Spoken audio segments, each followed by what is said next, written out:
And welcome. And this is the last leg of the season, ladies and gentlemen.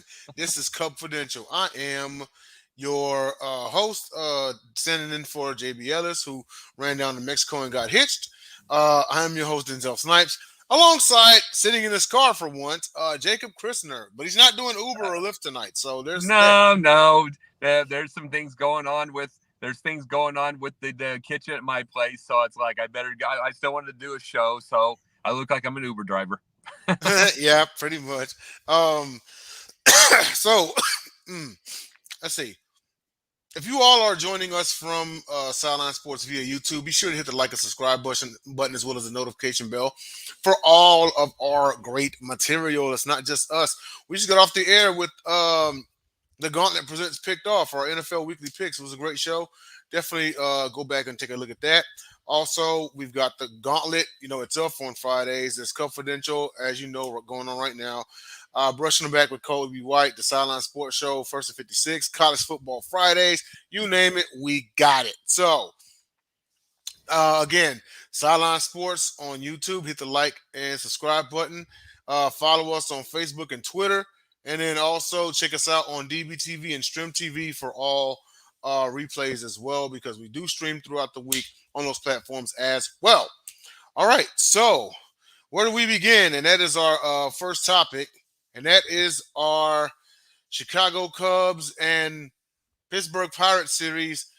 I really was expecting a sweep in this one, but Cubs dropped 2 or 3, and crazy because they gave up the Bucks. They gave up 14 runs in a game 1 loss, and then it was like the Cubs just kind of fell apart. So, your thoughts on this series?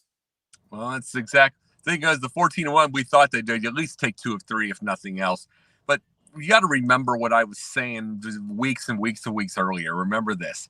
I said this was when the Cubs were getting hot, but each and every time you're playing the Pirates, you're playing the Rockies, you're playing the Royals, you're playing. I mean, and it's always 5-4 scores, 4-3. They're having to come back in the eighth. They're letting these crappy teams in.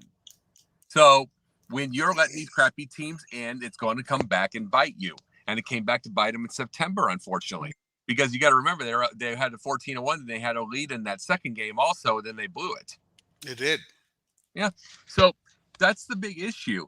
That's the big issue with it, is when I'm saying these things, I'm not saying it to try to hate on the Cubs. It's like, it's kind of a mindset. It's kind of a mind deal. You know what I'm saying?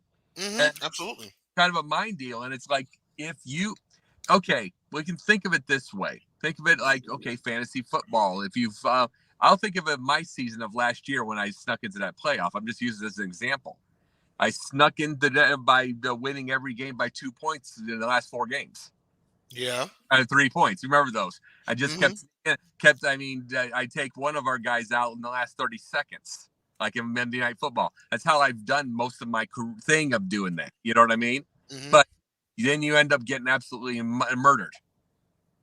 Then you absolutely get murdered when you're facing people with a lot bigger things, a lot bigger players, a lot bigger everything. And it's the same thing. You can barely get by with teams that you should be beating. Mm-hmm. You're good, but it can come to a head. I remember and I'm just using this part. I remember a martial arts tournament I was in years ago. I won 3 straight matches, shut everybody out. Then I get to the 4th match. I'm a red belt. He's a black belt, and my head just froze. Yeah.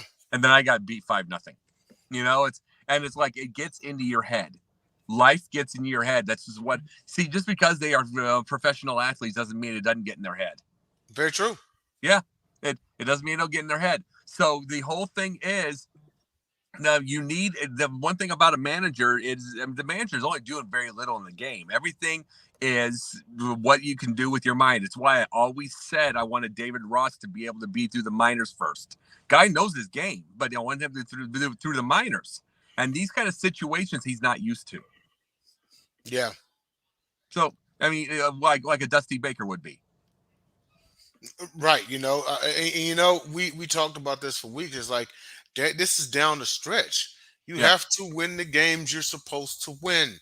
So it helps on paper, in theory, playing the Rockies and the Royals and the Pirates of the world. It's like, well, you got a pretty easy slate. Now, I personally think that the Brewers had an easier slate than the Cubs. But when you're playing these kind of teams and you're fighting for a wild card spot, hell, when a few weeks ago when you were still in the race to win the division, these are the games and the series that you're supposed to win, which would lead to the next Well, topic. well, I'm just saying, Oh, Milwaukee was cracking people's heads too. I mean, they were just a better team. But the but the but the biggest thing is, before you go on to the next one, the one big thing I think of is our hometown football team, Quincy University. I mean, love the guys, love the coach, everything. Right now, you want to know something? He did pick three really, really easy opponents for the year, and two exceptional shots. It was that 89-0 one, remember? I right. was showing you. But it's like 89-0, 49-0, 45-27. He picked three really easy opponents, but here's the thing. They haven't had a lot of winning seasons. So you're trying to get their confidence up to win. Right. That's one thing. It's another if he's doing that 5 years down the road, and you should be winning. It's You should be. you should be winning regularly at that point. But when you haven't done it yet, you got to do what you can to get their confidence to do it. But I hope they don't do that 5 years from now. Yeah, exactly.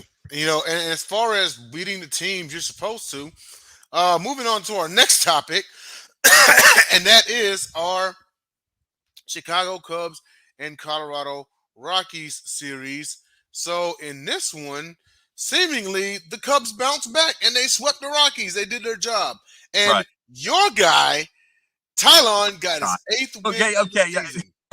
the one I said I liked, but my guy is Kyle Hendricks forever. You know that. Yeah. I know. No, I say this because it's Tylon, and shout out to Nick Bachman. He's not here tonight, but normally he would have some pushback in this. So this kind of was like your time to kind of speak freely about Tylon. But he got his eighth win of the season, actually a shutout victory in Game 1.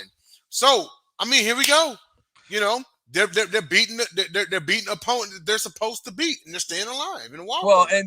and this is the funny part, 6-0. But and that's the thing, Thailand. When was the when? I mean, when do we see that all year? And he does it in Colorado, where I mean, there's 11 runs when you have 50 wins. Right. So it's like that's great pitching performance. You know that they have it, but it's like there's an eighth win. So he's what 8-9 or 8-10. He's 8-10. Yeah, those are the big things. Like, and he's had 2 14 win seasons. He's kind of been up and down a little bit, but really, to be truthful, I wouldn't mind him as the number 5 if we get some players. Right. I mean, because if you can get the number 5 at 14 wins, you've got a 100-win team. Yeah, that is true. He can have his pitches weren't going there, and sometimes he had a couple of good games, and then they were blown by the hitting. So overall, I mean, I'm not going to get this. Definitely wasn't his 14-win seasons by any stretch. He had 2. He was started 1-6. Yeah. So it wasn't that, but you got to give him credit for being able to hang in there and do all that. But like I said, he's a number 5 next year, and if you could get 12 to 14 wins with that, I said it's a 100-win team. It is absolutely. He started 1-6, then he goes, essentially 7-4. I mean, he's been, doing all right. It's just, one could say he, waited too late to wake up, maybe.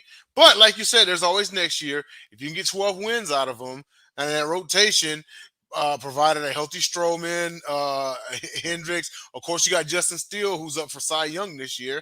Then yes, you do have a 100-win team on your hands. Absolutely, and that's the thing. It's like I think they, as I said, they are a manager away from that type of team and the playoffs and the World Series and everything. They have the players, they have all that. It's just you got to get. Personally, to me, I wish Ross well, and I hope he doesn't come back. I know he had the extension, but I wish him well on the thing. But I hope he goes somewhere with a older manager, someone with experience. Maybe go to Houston as a third base coach. Yeah. Dusty, learn something. It's like you don't learn 1 year as a catcher, then go into this as a manager. Or how about this? What about sending him down to the minors as a manager? Well, you could do that. And it's like, but I'm saying if he wanted to stay in the majors, third base coach for Dusty, learn a little bit. True. Maybe And even a learn, hitting coach. yeah, maybe something like that. Yeah, learn a little bit. Just like there's more than just the surface when it comes to managing. Is what Dusty learned. I mean, he's been what is it? There's his 31st year. Mm-hmm.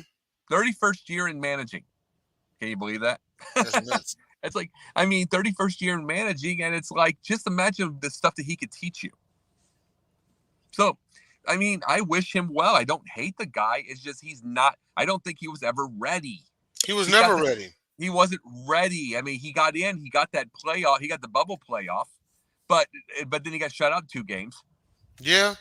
But then look at it like this. For a manager who essentially wasn't ready to even take that position, he's staring down a wild card spot. If you were to send him somewhere to get more experience, Yeah, then maybe in 4 or 5 years you want to make him a manager again. Okay, now he's ready. Now he can put up yeah. more than 86, 87 wins.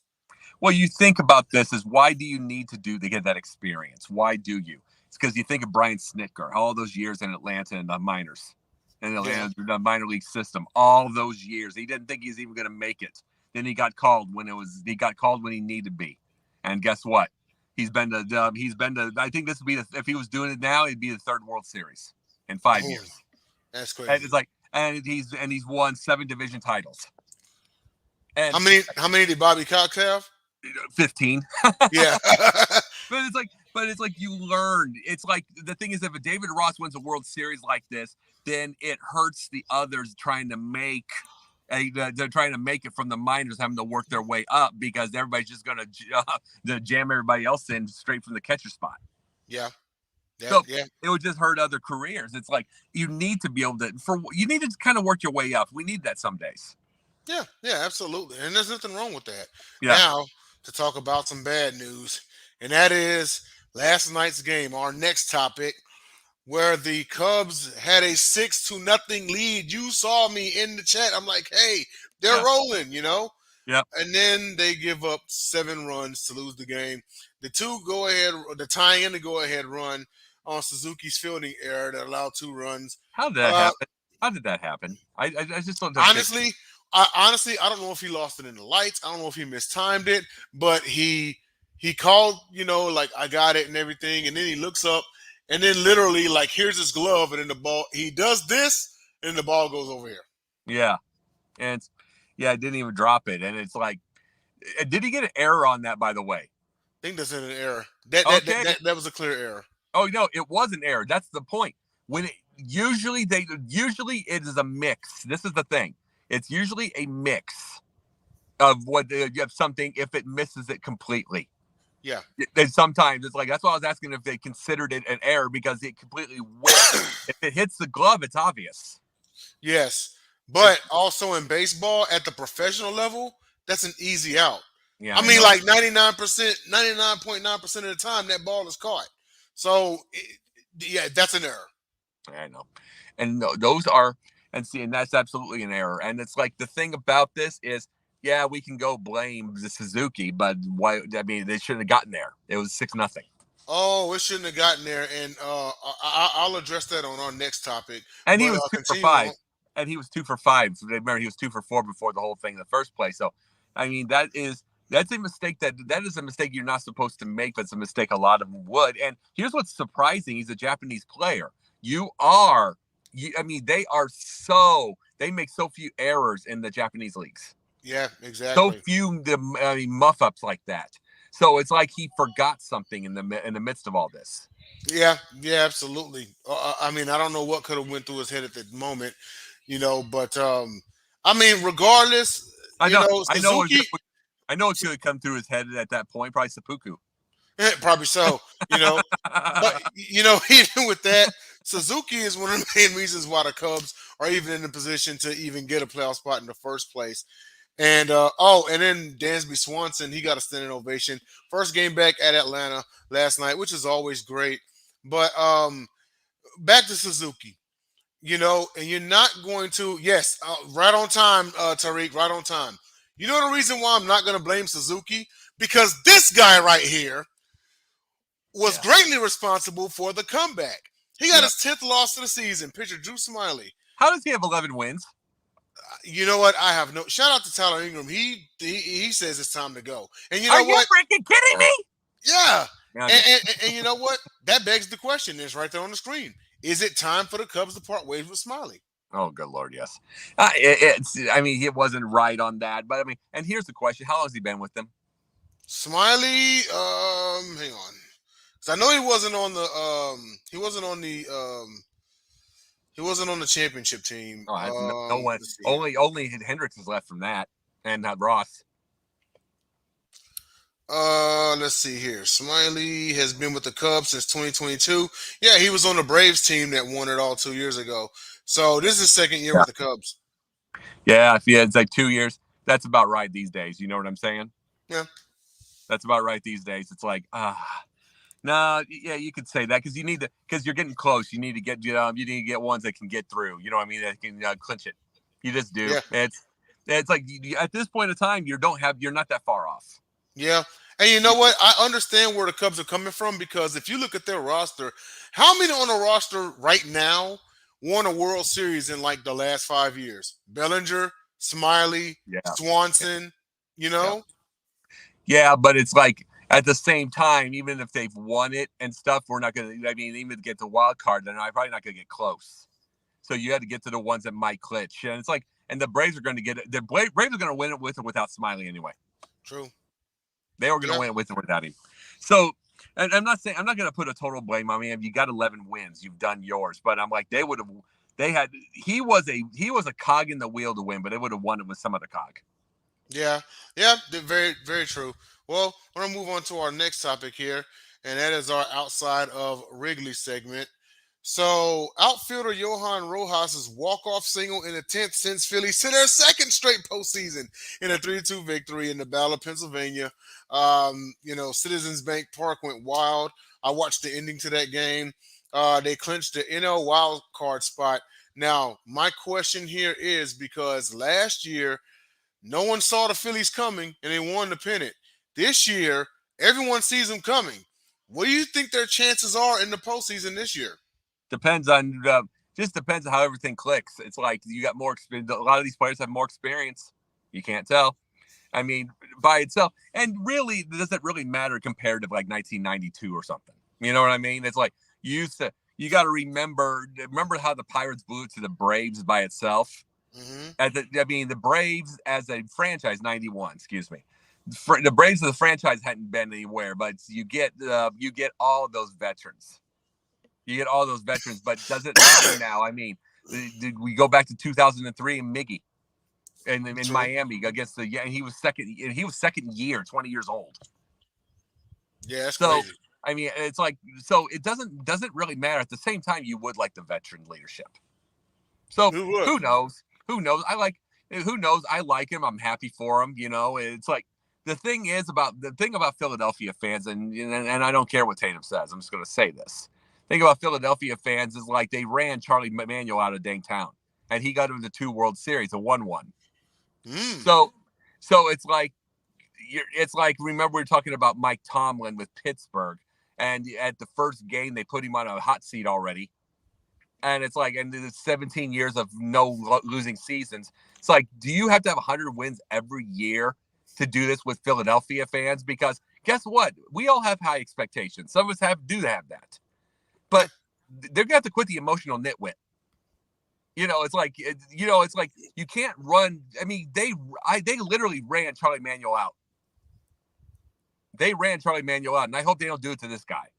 Yeah. No, they won't. I don't think so. Considering that this guy, took over their manager, actually took over what, like mid-season? He took them all the way. And for the record, no, you don't need to win 100 games to win the World Series. The Nationals won the World Series and they won 93 No, games. to keep the not to win the World Series, to keep the Philadelphia Phillies fans off your ass. Oh yeah, you That's know what I'm what? saying. You have Listen, to do it. That's what I'm. That's all I'm bringing up. That's all I'm bringing up. It's like they ran Charlie Manuel out the minute they had a struggle, and he went to 2 World Series with them. He won one. yeah, So that's I'm asking. It's like, does this guy have to continue to win over and over and over and over to keep them off? Because they're like vultures. yeah. They're like I mean, vultures. It's like they pretend you're never supposed to lose. Yeah, well, for the record, the Fields won the pennant last year. You know how many games they won? 87. Oh yeah, the Cardinals won a World Series in '83. Yeah, Yeah, yeah. So barely above 500. yeah, the Cubs winning their World Series always shocked me because I expected them to win a World Series like that. All those years of having really good years and then bombing. I expected something like that, like 84 wins, and then just having a hot streak and then finishing it. I Mhm. expected the Cubs won with 103 wins. So I mean, you can never tell. No, no, you can never tell in baseball. And my bad, it wasn't barely above 500. At that time period, it's 152 games as opposed to 162. Nowadays, it'd be barely above 500. But Yeah, yeah, shout out to the Phils on this one. Second straight sure. postseason. Best of luck in the National League. If you run into the Dodgers, run them over, please. So on to our next topic, and that is our hot cup time machine. And I know you got some memories about this one, and that is the 1984 NLCS Game 5. Leon Durham's era in the seventh solidified the Cubs' collapse as the Padres won 6-3. The Cubs actually blew a 2-0 series lead, and they were 3 outs away from the World Series. Now, I want everyone to keep in mind that Leon Durham actually was the reason why they were even in the game because he had a 2-run shot earlier in that ball game. Oh yeah, Leon was my favorite growing up. My first favorite before Andre. Leon was. Oh. So that was a tough one. But let me say this part. A couple years later, they were going through the whole thing. It's after Bill Buckner blew his 86. Yeah. There was it was a sports thing or whatever, and they were talking, and I was seeing it on like ESPN or whatever. I think it was a mockery of something, and they Hmm. were showing the 2 years earlier on the radio. That wouldn't have happened if we had Buckner when Leon did it, Hmm. and then 2 years later, Buckner does it. Buckner You did it can't. in a game that Buckner wasn't supposed to be playing. He was hurt. I know, but that's the point. That they literally were saying that on the radio. That wouldn't have happened if we had Buckner. Remember, because the Yeah. Buckner was a Cub. But it's like, and he was a really good first baseman, sure-handed. But it's like they say that, and then 2 years later, that happens. Hmm. That happened, and it's like this is where I keep saying about fans being emotional nitwits. They go, you don't know, and because Leon was a really sure-handed first baseman, He was. he was, and it's like you don't know these moments. It's a pressure moment. It makes, and you got to remember, we almost could have if it was didn't have a 6'6" first baseman, we don't win the World Series. Yeah, that is true. Because that was a slippage of the foot by Chris Bryant slipped. If it was he had to reach, I mean, if that wasn't 6'6", we're dead. Yeah. Yeah, you talking about the final play? He had to reach all Yes, the way up to catch that one. yeah, slip. Because of the slippage of his foot. It's like, but you want to know something? That is what happens when you have so many curses, so many everything. Just one more to hit you, and you gotta see. That's why all the ones with the curses, you have to earn it. Yeah. You have to earn getting past. And it's like you got to remember, Cleveland still has one.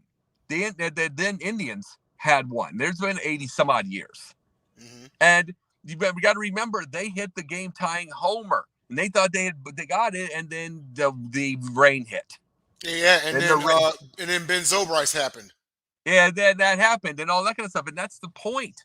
Is you always have, and it's like it was the same with it's always the same with everybody that ever goes. You know what I'm saying? Everybody's got Yeah. to break. Everybody that has to break I'm just trying to think for a second. They have to break a curse. It's always the toughest the first time around. It is. And Boston had to break 3-0 on the Yankees at home and go on the road and go 4-3 first time ever. mind you, this very playoffs that we're talking about, 1984, this was the Cubs' first in 39 years. You better believe it. But you see what I'm saying though? What the Red Sox had to do in their first. The second one was a breeze. They blew by everybody. Right. But the first one, they had to literally come back from 3-0 deficit, which had never been done before. Right. So, and then they get the 4-3. They had to get everything after 2003 when they blew the 3-2 lead. Hmm. So it's like you had to do all that over and over. Every time you have a curse, you get into your own head. Yeah. Yeah. The Cubs, and then the Cubs just one more time that slip. And then you know what happens? Anthony Rizzo. Oh, hi, I'm still tall. Yeah. I'm still tall. And it's like, guess what? When the Cubs have another World Series, it's gonna be a lot easier. Yeah, yeah, It just absolutely. is because it's just the mind of everybody. They've had it. Yeah, yeah, absolutely. And to think they're a manager away. And I'll say it. I'll move on to the next topic. The Cubs are a manager away. They have, at a minimum, an NLCS team on paper. Oh yeah, there's no question of that. And the biggest issue is who do you get? Because personally, to me, I want Dusty to retire, so I'm not going to put him there. Hmm. I want him to retire. It's like I want the old man to have a baseball bat shaped cane and going around and being an ambassador for the game. Yeah. He really didn't need to come back this year. Right? He's just competitive. He's healthy enough. He is, but really, he should have retired like that. Oh, just retire on top. Yep, yep. Just go out. I mean, as much as he's guys go over 2,000 wins. There's nothing to prove left. Yeah, that is true. There's nothing to prove left. But it's like I wouldn't want to see Dusty anymore, and I sure don't want him with the stupid Cubs fans. I'm still pissed at him for how they treated him. Oh wow. Yeah, that's You yeah. you, you realize how much vigor, I mean anger I get with fans. Oh, You I know. really, I get it is. I just get irritated because I call it emotional nitwit because it is normally fans that they're college educated. They work in a job that they have to think all day long. They do all this, but the minute that they get some alcohol in them, and the minute they get their baseball or football or anything in them, they stop thinking. Right. They stop using logic, which is easy. Guess what? I mean, which is easy to use. You could use the logic, what could be, but it's like they want to get angry. And then when they get angry, stupid things happen. Mm-hmm. Because they're not It's thinking. like everything with the Bears of the last 20 years with and how much the Bears fans get listened to and everything like that. And it's like every time you won, and it's like you get listened to, and then you keep losing every time. And Yeah. that's the thing, little things like that. And then it's like you gotta. It's like that's why I call it emotional nitwit. I'm not calling you a nitwit by itself, not you. I'm talking about them. I'm not calling Mm-hmm. them a nitwit by themselves because a lot of them could be teachers. A lot of them could be, could be engineers. But then you get this guy at the New England game who died, Uh-huh. getting into a fight with a Miami fan. And crazy thing about it is if the New England guy that died get through the punch, the guy was from the top level, he could have fallen, he could have died. Right. That's what fights do. And it's like, quit being stupid. Neither of you can go into the UFC octagon and win anything. So quit it. And Yeah. to me, you get yourself into a fight, you need to be protecting your wife, protecting your house or yourself, or getting money, Yeah. Absolutely. making money. Otherwise, why are you swinging and risking injury for nothing? And then you're spending money to help yourself. Yeah. And then there's potential charges and all of Mm-hmm. that comes with it. Absolutely. Well, I want to move on to our final topic, and that's our cupboard dud. So Cody Bellinger's been mentioned as a landing spot for the New York Yankees, um, and several other teams as well. But this is me. I think he should remain with the Cubs. What do you think? Cupboard dud. He'll remain with Chicago. I like it, but you got to remember something here. How does he affect it? People forget. This is the emotional nitwit. Again, only not an angry version of it, but it's another emotional nitwit. He is 205 combined for 3 years after the 317. Hmm. He's had more bad years than good. It's like, and all of them, and everything that you have, he had all those bad years in a really large market. So then he's going right back into and the Cubs are Chicago's a large market, It but is the Yankees are psychotic. very. The Yankees are psychotic. The Dodgers are next to the Yankees. Hmm. So why is he going into the psychotic mode? Why is he going into the psychotic level when he could not relax in L.A.? True. And he won It's an like so. MVP in LA. I know, but he could not relax after those 3 years. It's like it's everything, and it's like you got to remember Ian Happ They're trying to kick him out. The idiot fans are trying to kick him out of Chicago when he hit like 165, from his time, and he came back. He's allowed to relax a little bit though. I mean, he does this. He does those numbers in New York, and they are probably going to toilet paper his house, and that's probably the nicest part of it. Yeah, they're probably going to put bricks. They're psychotic there. So truthfully, if he's going to go anywhere, I would love it to be the Cubs. San Diego. They picked up a bunch of players with $80 million of spending. They've got them. If they keep most of them, just go get a Bellinger. You're not going to have to. You're not going. They're not far off. You get someone like him if he stays the way he is. There's the division. Yeah. Go, but get out of these stupid, monstrous markets and that psychotic self. It's obvious he didn't handle psychotic well. True. It's like the Cubs are mean, but they're not psychotic. No. I mean, unless you're Bartman. I mean, I would like to think Bears fans are actually a little more vicious than Cubs fans. Well, they're just stupid. They're just stupid. they're just downright moronic. Bears fans are. It's like 20 years of constantly wanting pretty. It's like you got to win first. Yeah, you got to win.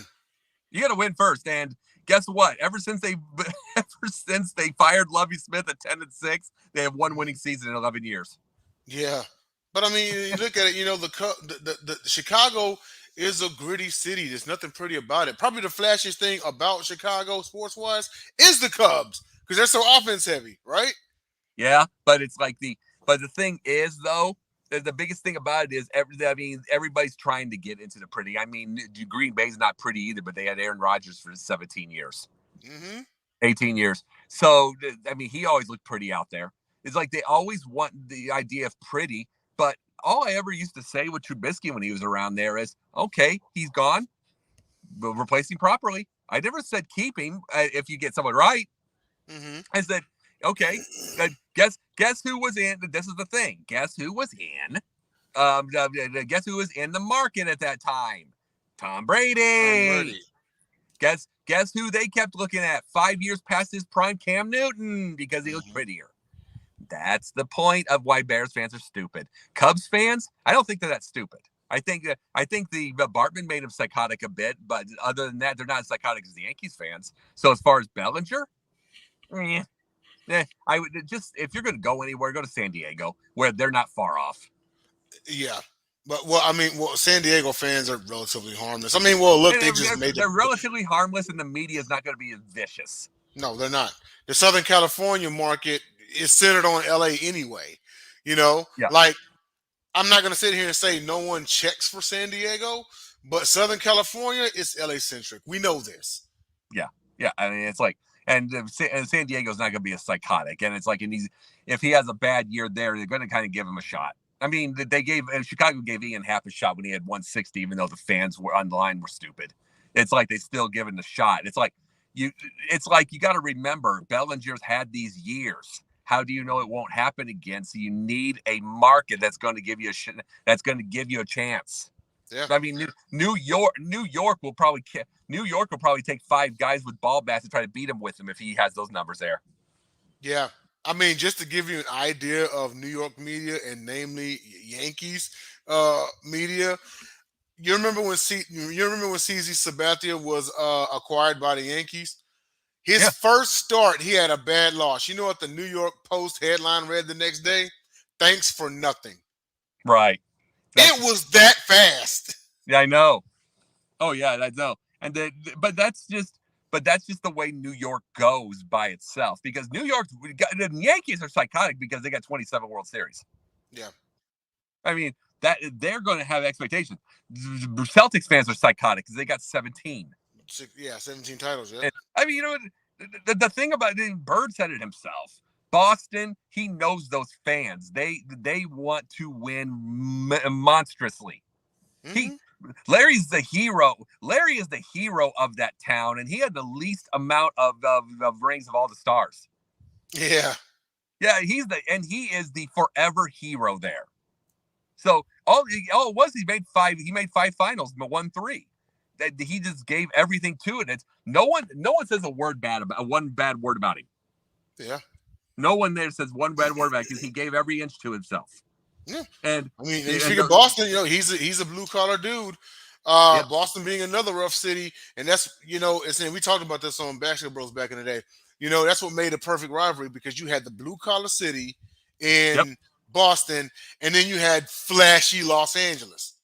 And Magic looked flashy, and Bird looked like he gets in bar fights, and he did get into bar fights. Yeah. Yeah. So Like you can't picture Magic in a bar fight. You can absolutely picture Bird in one. You can picture Magic trying to break it up and have a drink. Yeah, or smile the guy to death. I know, or it's like, and it's like I saw one time where Bird got into Magic's face, and Magic didn't know what he was going to do. And you guys, it's like they were kind of yakking back at each other, but at the same time, it's like Bird would have killed him. Yeah, Bird had killed him. That's like I think Magic knew at the minute. Yeah, you get a vibe with somebody, that it's like getting into a fight with Tank Abbott. Yeah, pretty much. It's like getting a fight, you get a vibe that they know what they're doing. Exactly. Yeah, and I've always said that about Tank Abbott. He was a bar fighter that they literally yanked out and said, "Hey, you want to go fight professionally?" I get the feeling. You want to know? I get the feeling the first few UFCs were a bunch of guys that said they invented their own martial arts. I get the feeling they found Tank and they put him there to get rid of those idiots. Yeah, that's literally what happened. Yeah, he was literally the cat that got rid of the mice. Mm-hmm. He got rid of every fake tough guy ever. Yeah, and if you think about it, him.